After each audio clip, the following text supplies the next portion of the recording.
Hey y'all, welcome to, or welcome back to our very bookish channel. My name is Amanda, and my friend Jen and I put out bookish content for you guys on this channel. So if that's something you're interested in, then click the subscribe and like button below. And in today's vlog, we are going to be reading The House That Horror Built by Christina Henry.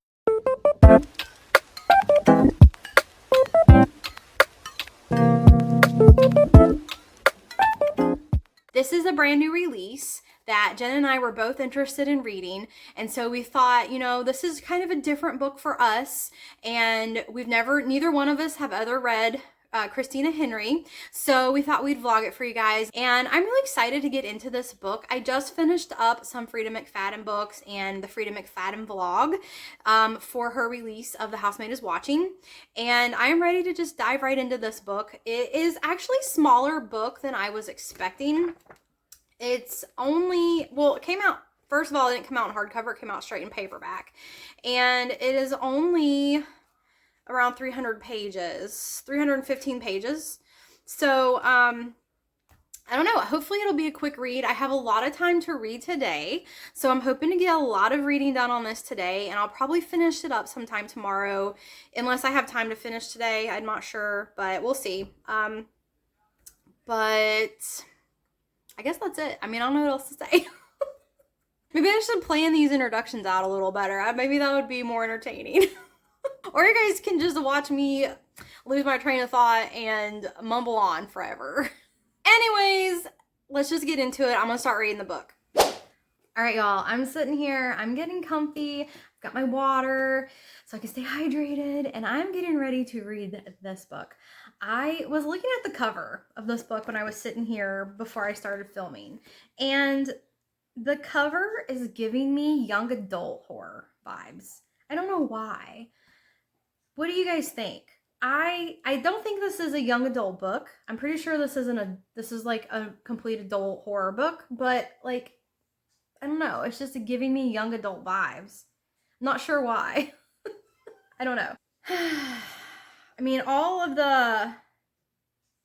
I know there's a blurb from Christopher Golden, and I have read one of his books. I didn't really like it, but I did read a Halloween book by him, and he is an adult, definitely adult book. So I'm thinking this is definitely adult, but just the cover's throwing me off. Here we go. My first Christina Henry book. I've been in and out my mind since I hit your phone. I've been counting up the times that I did you wrong. I just want you by my side when I get real gone. Okay guys, I'm about to start an author I've been wanting to read for a while, and when I saw that this book was coming out by her, I thought I might just try this one and see if I like it. So her name's Christina Henry, and the book is The House That Horror Built. And this one is about a housekeeper. Her name is Harry, and she has a son, and she decides to take a job cleaning for a horror director who has been now like a reclusive. We don't know too much about him or what's going on. And she potentially has some weird stuff happen in this house. One thing I read was she starts hearing weird noises from a room that she's not allowed into when she's cleaning his house. So I'm very excited to try this. Let's see if I'm going to be a fan of Christina Henry and if this book is going to be as good as it sounds. So let's dig in. All right, 100-page update. And I really feel like this is going slow. I don't feel riveted. I don't feel this is something that has really completely like grabbed my attention. It really feels like a slow burn. It's really into character development. And what I was thinking is Amanda's pretty vocal about not liking regular fiction, like general fiction. And I don't know how much of this I would say so far that it's horror. And I'm sure maybe it's coming up. It hints at a lot of things that are in the horror realm. And the director, Javier, he is a horror film director. And they talk about horror films, but I don't feel like any of the tone has really been horror. And I was thinking that Amanda, this really feels like more fiction. I was expecting horror. And I was thinking that Amanda is probably really not going to like this book because it doesn't really feel anything that she would like so far. I could be wrong. I mean, I'm okay with it so far. It feels slower than I thought it would, but I'm just really just learning the characters. You get some flashbacks. I don't even know if I would call them flashbacks. You get chapters of what it's called before, and you learn more about Harry, you learn more about Javier. So it's just kind of interesting so far. I keep waiting for something big to happen, and it started to just as I took a pause to say a 100-page update. I feel like something's gonna happen, but so far it's just been little bits and nothing crazy, nothing in the horror realm. And we don't really know what's in the locked room, and you don't really know what's going on with Harry and kind of the noises that she's hearing and some of the things that she thinks she's seeing. It's just very minimal, and you're not sure what's going on yet. Is she hallucinating? Is she just, imagining things that aren't there? Is that house just influencing her to think something's going on? You don't know yet. So I'm going to keep going and see what happens. But I just kept thinking that Amanda's probably not going to like this, but we'll see. And hopefully it gets a little more exciting. I was hoping for more because it's supposed to be horror. I mean, if it was fiction and saying it was fiction, it'd be different. But so far, it's just kind of eh. So let's see what happens next. All right, y'all, update time. I am on page 94, which is chapter 6. I'm really enjoying meeting Harry, who's the main character. She's a woman with a teenage son. I think he's 14 years old. And she had a very strict upbringing and past. But even though she wasn't allowed as a teenager to have any kind of scary memorabilia, books, movies, any of that, she led a very sheltered childhood. Even though she wasn't allowed to have any of that in her house, she fell in love with horror films. And as an adult now, she has this opportunity to be a housemaid for a retired, I guess he's retired. He hasn't made movies in a very long time, but he is a horror film director that's very notorious. And every time I think of horror film directors in books, I think of The Night Film by Marisha Pessel, and I just loved that book. But it's just kind of bringing back memories from that book. Totally different books. This book is nothing like The Night Film. But it's just the fact that there is a horror film director that's kind of odd in both books is just what's linking them in my mind.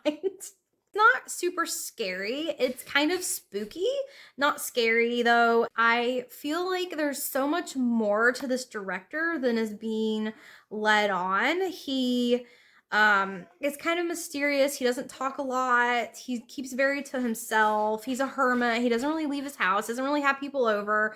And Harry barely talks to him, but he's been kind of opening up a little bit, and Harry has been researching his past and finding out things about his family. And then Harry's son is also a really smart kid. He does okay in school. I think she says he struggles in math, but he does really good in other subjects in school. And I get the impression he's really smart. And he also is like a horror movie buff. He's really interested in horror movies, and he knows a lot about books and things. So he just seems very knowledgeable on the topics relative to this director and to Harry and everything going on in this book. Not really much has gone on other than that. It's reading pretty quickly, and I'm not sure if it's the writing or the style of book or what, but it's reading very quickly. I do have to say though, the font in this paperback book is kind of tiny. It's probably hard to tell how tiny it is on the camera, but this font's definitely smaller than the last book I was reading, The Housemaid is Watching, the Frida McFadden book. This is definitely smaller. So I feel like when the font is smaller, I have to read just a little bit slower because I have to concentrate just a little bit more on the words. So I think that, you know, maybe if you don't have the paperback or you're okay with reading ebooks, then maybe purchasing the ebook is the way to go so you can kind of adjust the font and things. That's all my update. That's all my thoughts for now, and I will check back in with you guys once I get some more reading done. I'm thinking I'm gonna try that one. That looks good. All right, I ran to get, he loves getting cold brew every day, and I decided to try. There's one that looks very 4th of July summery, so I am trying this one. Berry or something like that, but it's like boba. It's like Starbucks version of boba. Anyway, so House That Horror Built, I feel like it's still going slow. I have a feeling Amanda isn't gonna like it. I don't know how much I'm really liking it. It's okay so far. I don't feel like a lot is happening, and I definitely thought that more would be, I don't know, more in the horror realm, and it's not feeling like that. I have a theory that the locked room either has his missing son or his missing wife. I feel like that's an obvious thing, so I'm not sure if that's correct or not.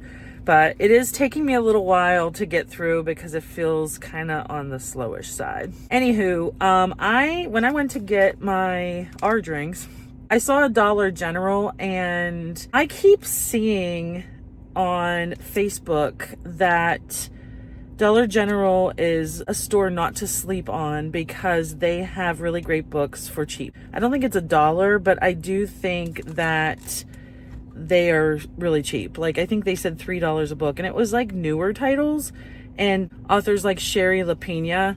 So I was gonna stop into Dollar General since it's right around the corner.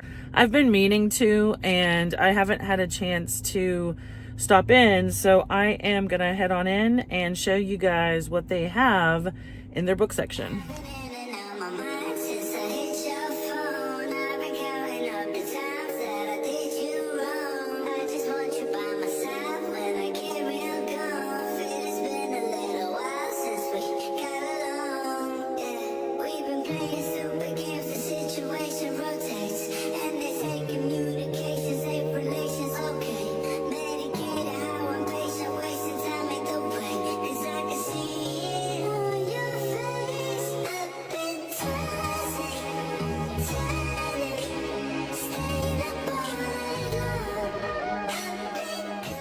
Well, as usual, it didn't quite work out for me. They didn't have anything.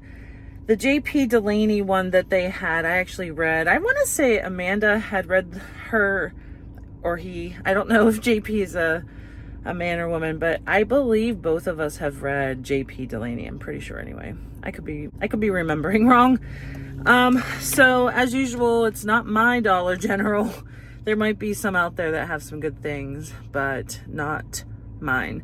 And there is a new Goodwill that I had found not too far from me, so I think I might try them for some books. Hopefully they'll have some. I mean, I found some in the last video that I took there, but not like the hauls that you see on these Facebook groups. I'm gonna get going, but by the way, this is really good. But I guess I didn't think this would be in the supernatural realm. And I'm still unsure how much of it could be in Harry's head and she's imagining it. I guess I'll know more once I finish it. And I don't have too much more. I'm definitely beyond half of the book, but I want to say it's like 150-ish pages left. It's just, I know I've said this, but it's just going a little slower than I anticipated. And I don't know what I expected. I don't feel like I expected supernatural. And I don't know if that's what's going to end up happening. I feel like there could be a kidnapped victim or something in this locked room. It could very well just be someone is locked in that room and it's not supernatural. I'm not sure. So I guess we'll find out. I'm gonna try my best to finish this today, because I want to move on to another book. That's probably not a good sign for this when you just want it to end. And I'm not DNFing it just because, I'm doing a vlog, but I feel like there could be a good ending, like a twist. So that's what I'm shooting for. Hey y'all, good morning. At least it's morning for me right now. I am almost finished with The House That Horror Built. I have literally like 15 pages. No, let's say 30 pages left. I'm on page 286. And I think there's 315 pages. So we'll just say like 30 pages left of this book. But I just wanted to jump on here real quick and give you some ideas of what I'm thinking before I actually finish the book. And I did talk with Jen a little bit about this book last night. Not specifically what is going on in the book, but more like what I'm thinking about the book. So this book, I've enjoyed reading it so far. But it's not been at all what I feel like I was expecting based on the description. I feel like the description could be a little misleading. I still have 30 pages left in the book, but after reading a majority of this book, I feel like my expectations were a little off because of the description. The description says specifically there is a voice coming behind a locked door in this house. It says on the back, but then she starts hearing noises from behind a locked door, noises that sound remarkably like a human voice calling for help, even though Javier lives alone and never has visitors. So it seems like this book is going to be based on Harry and this voice she hears from behind this locked door. And this voice from behind the locked door has only been mentioned a couple of times, and it's just been barely mentioned. It is barely a talking point so far in this book. Now, I don't know how this is gonna end, okay? So maybe I'm jumping the gun. Maybe the voice behind the door has like a huge impact on the ending. But I was kind of expecting this horror novel about this lady that's cleaning a house from this famous director, and it's all spooky and scary, and she is digging into the mystery behind what is going on in this locked room. But that's not been the case. It has been very creepy, very like very ghost creepy. Okay, lots of weird things are happening. And there's lots of talks about ghost between the main character and her son. And it is a sort of creepy feeling book. But there's just not been much at all about what's behind the locked door.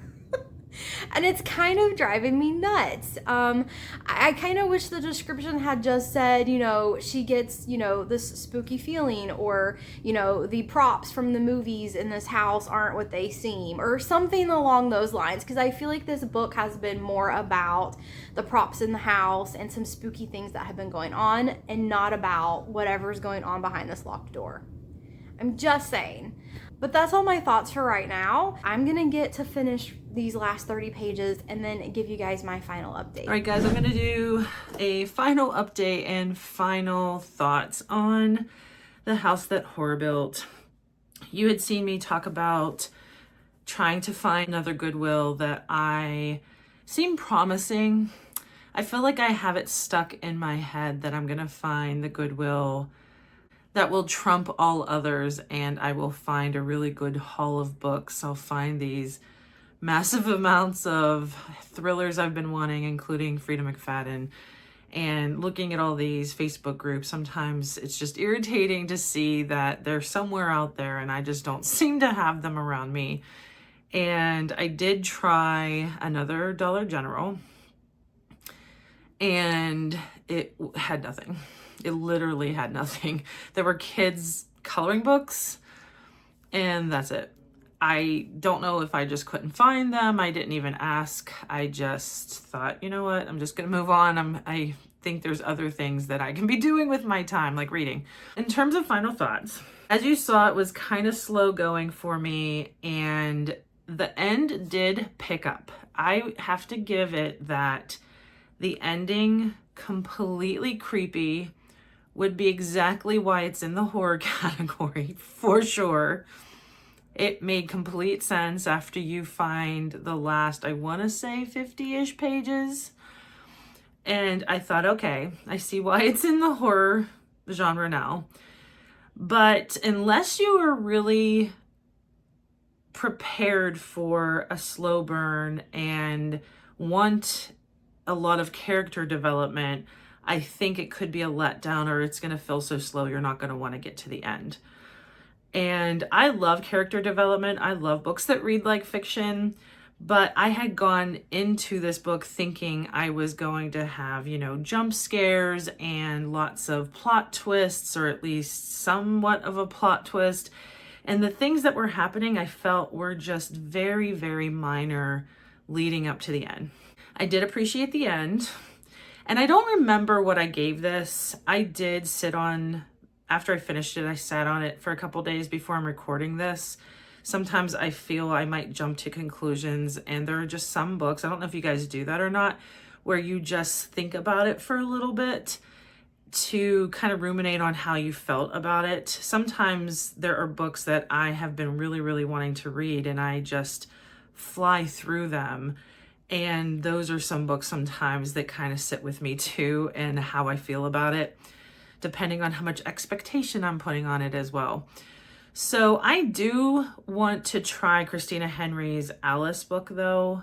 I am a fan of Alice in Wonderland, and I feel I'm at least going to attempt another shot. And that one's a fantasy genre for her.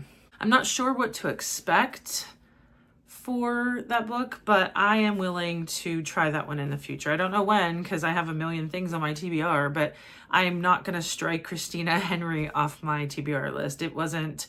I don't feel like it was bad writing. It just seemed very slow burn.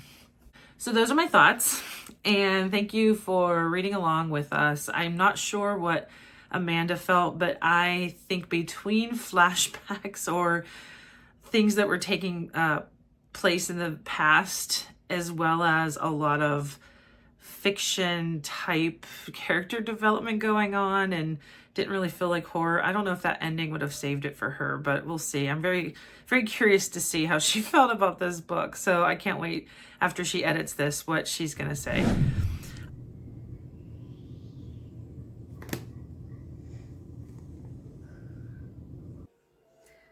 All right, I just finished The House That Horror Built by Christina Henry. It wasn't the scariest horror book or the best horror book I've ever read.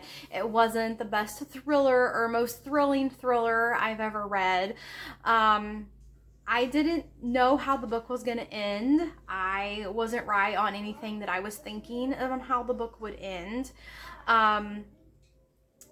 I think, I'm trying to say this without spoilers. I think I did kind of know one of the characters was not, there's something funny about one of the characters, is all I'm gonna say. That's all I'm gonna say. That's the only thing that's the best way that I can put it. I think that's fairly predictable. I think anyone that reads the book is gonna know at the end, like, yeah, something was off. But I think it was a good book. Overall, solid book. I would definitely be interested in reading more from Christina Henry.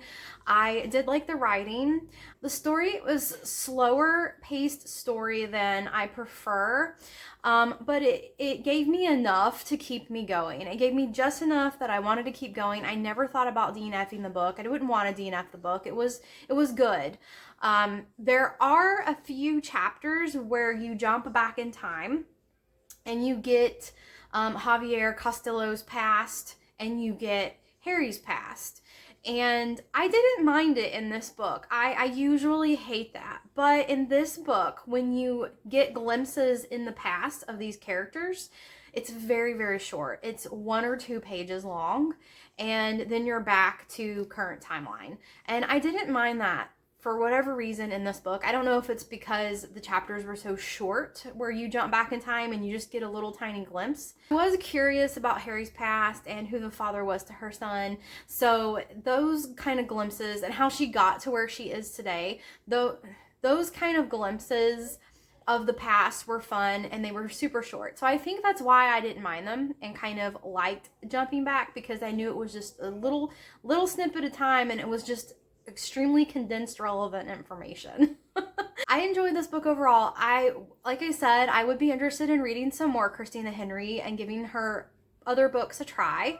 If you have liked any of the Christina Henry books that you have read, please give me a recommendation below and I will think about, adding them to my TBR or possibly reading them if you think we should do another Christina Henry vlog, something along those lines, because I had a good time. It wasn't bad. It wasn't great. It wasn't bad. I think if you're looking for a quick little read, it's not too scary, so if you don't like horror, it's not gory. There's nothing real graphic about any of the scary stuff. I think this would be a great read. I do think, like I said in the beginning, that the book reminded me it was YA. And I do think this book would be okay for a teenager to read. There's nothing in it that I think is completely inappropriate. There's nothing in it that's too scary. It's just kind of a good mystery. It's just a good little story. There are spooky elements, so it does have that little tiny bit of horror factor in there. And I think I recommend it. I recommend it for anyone looking for a book like that, or for maybe, a young adult, teenager, young adult, not like a 12-year-old young adult, but maybe, like a teenager, young adult that would be interested in something like this. And that's it. That's all of my thoughts on this book. Please, like always, feel free to comment below. Let me know what you think, if you agree, if you disagree. I'm not sure if Jen liked the book or not. She didn't tell me she really liked it or she didn't like it, so I think she's kind of waiting for me to finish the book before we talk about those kind of things. But yeah, overall good story. I hope you guys enjoyed watching along with us, and until next time.